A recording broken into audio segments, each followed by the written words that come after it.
But we have to take care of this little gnat that's on our shoulder called the Democrats. They want to give all of our money to illegal aliens that pour into the country. You know that. That's why you voted for me. And despite the current Democrat-induced shutdown, I cannot believe that he gets away with constantly talking about it. a very special thanks to a man who just got a 93% approval. He runs the Veterans Everything, I call it. He's Veterans Everything. The VA Secretary Doug Collins. He's doing great. 93% approval for the Secretary of the VA? I doubt that. I don't really hear very much positive about the VA. It's actually a real number. Did he say 93% approval? Well, Trump always lies. Even in the best case where a 92% approval, he still has to round it up, but that's the most accurate number I think I've ever heard him give. And it's not trust in the head of the department, it's trust in VA outpatient care, which is a very specific figure. I'm guessing part of a larger questionnaire, and that was just the best number because they're not mentioning any other numbers. So honestly, one of the most true things Trump has ever said. I almost thought I wouldn't get to do that because I was president in 2016, and then they rigged the election on me. And then we caught him, didn't we? We caught him, but, you know, we had to run it again. I mean, all of the court cases about rigging the election went in favor of the election not being stolen. I cannot believe that he gets away with constantly talking about it like it's something that is just an accepted fact. Is not appropriate at a ceremony like this where all of these service members are there because they have to be, and it's just a ridiculous thing to bring up. Ran it again, and I got 250, and I got the World Cup, and I got the Olympics. Can you believe all of it? In my first term, I was the one that got the Olympics. I was the one that got the World Cup. And I said, you know, the sad part is... And if you rig the election, like, get those people. Put them in jail. Who's in jail for it? Who rigged the election? You have the House. You have the Senate. You have the presidency. You have the Supreme Court. It is such a weak and lame excuse, and I'm tired of hearing it and everybody just pretending like it's fine. You can't undermine democracy like this constantly. This is an unacceptable thing for the president to do. Osama bin Laden and put a bullet in his head. Remember that? And please remember, I wrote about Osama bin Laden exactly 1 year ago, 1 year before he blew up the World Trade Center. And I said, you got to watch Osama bin Laden. And the fake news would never let me get away with that statement unless it was true. But I said... A lot of people have been talking about this quote about Trump and Osama bin Laden. I said 1 year before to Pete Hegseth. I said 1 year before. Where's Pete? In the book, I wrote, whatever the hell the title, I can't tell you. But I can tell you there's a page in there devoted to the fact that I saw somebody named Osama bin Laden, and I didn't like it, and you got to take care of him. They didn't do it. A year later, he blew up the World Trade Center, so... And he does talk about Osama bin Laden in the book that he's referring to, but it doesn't call for anything like that to take him out. He does reference him, and then also does reference a terrorist attack in a later section of the book. So you could read that as him predicting 9/11, but I think that's a bit of a stretch.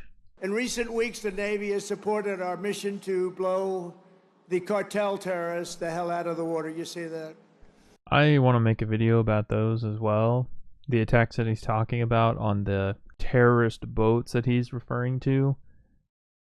It's definitely unethical, almost certainly illegal by the international legal standards, but it's a story for another day. And you know, there are no boats in the water anymore. We can't find any. We're having a hard time finding them. We're having a hard time finding any more boats to blow up off the coast of Venezuela.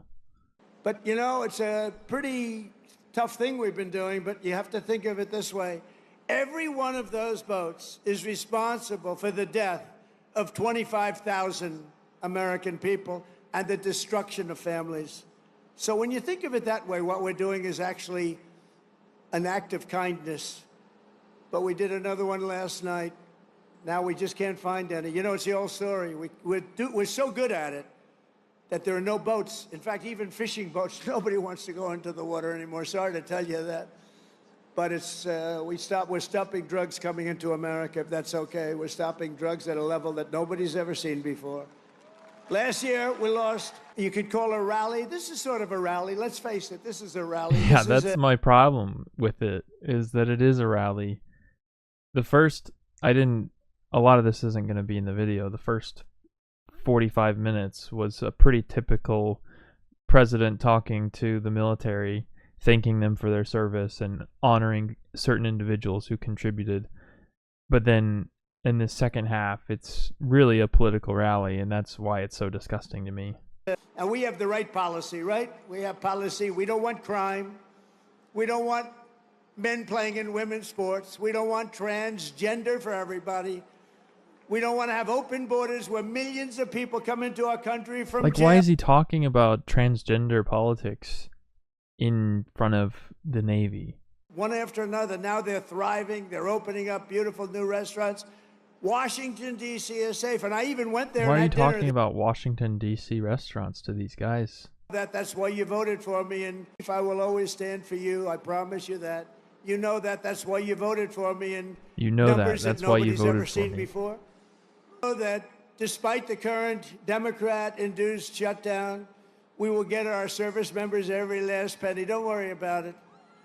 Don't worry about it. Don't worry about it. Do not worry about it. It's all coming. It's coming. And even more because I'm supporting the across-the-board pay raises for every sailor and service member of the United States Armed Forces. But we have to take care of this little gnat that's on our shoulder called the Democrats. They want to give all of our money to illegal aliens that pour into the country.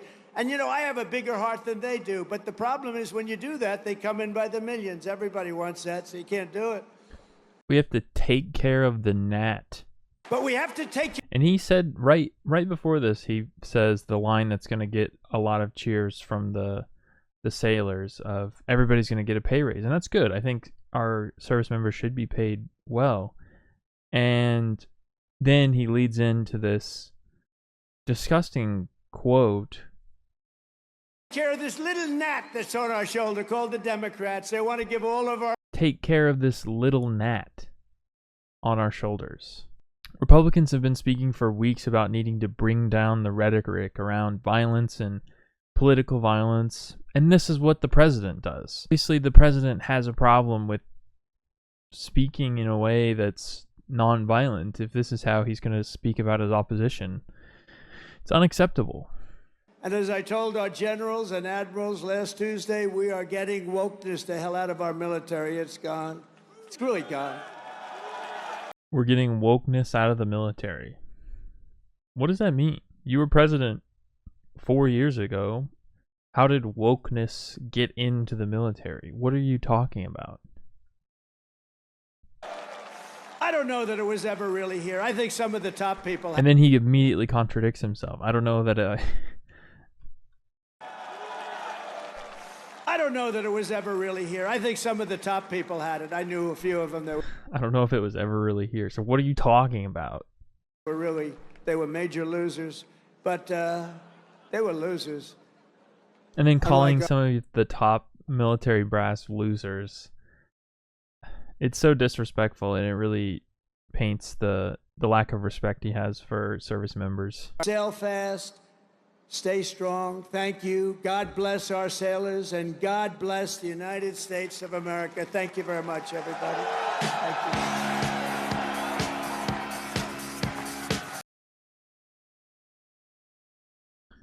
So that was the speech. I have to mute it because he's playing some copyrighted music.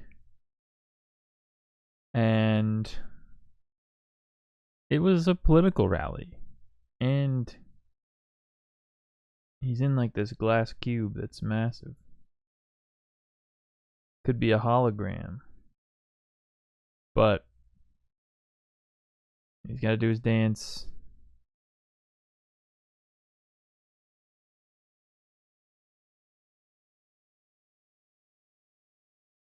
I'm sure we'll see more of these speeches as the other 250-year anniversaries come up.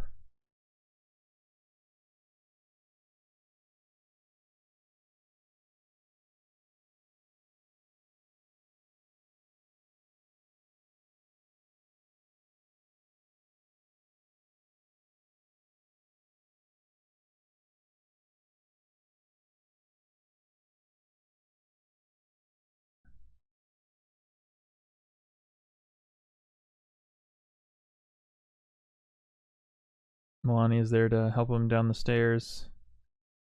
As he was talking about, he's a little worried about falling down the stairs. Oh, I thought he was going to throw his hat.